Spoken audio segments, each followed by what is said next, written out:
This is a really simple test to check if your top loading washing machine has a broken bearing. So lift the drum a little bit,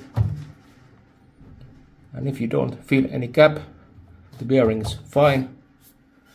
But on this side there's a gap, so the bearing is broken.